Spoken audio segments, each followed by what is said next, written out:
রবিবার সন্ধ্যাবেলা ঘুরতে ঘুরতে চলে এসেছিলাম দিঘলি পুকুরি। গুয়াহাটিতে এই জায়গাটা ভীষণ ফেমাস। ফ্রেন্ডস, ফ্যামিলি, কাপল সবাই আসে এখানে টাইম স্পেন্ড করতে। বড়দের জন্য 10 টাকা, ছোটদের 5 টাকা করে টিকিট।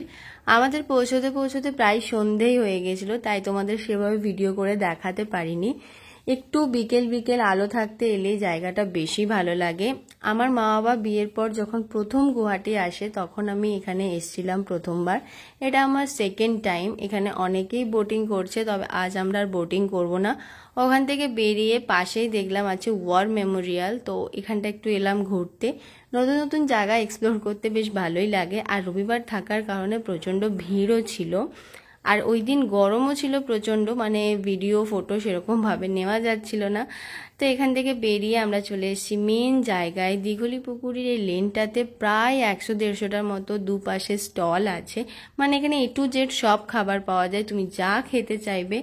তো আমরা অনেক এক্সপ্লোর করার পর দেখলাম এখানে লিটি চোখা পাওয়া যাচ্ছে। গুয়াহাটিতে সেরকম লিটি চোখা পাওয়া যায় না কোথাও, তো বেশ ভালোই টেস্টি ছিল। তারপর দেখলাম এই দোকানটায় খুব ভিড়, তো দেখলাম জাপানিজ, কোরিয়ান সমস্ত খাওয়া দাওয়ার পাওয়া যাচ্ছে। আমি একটা cheese chicken corn dog order করেছিলাম। চিজ তো ভরপুর ছিল, বাট চিকেন মোটেও ছিল না, আর ওকে ওকে টাইপের টেস্ট ছিল।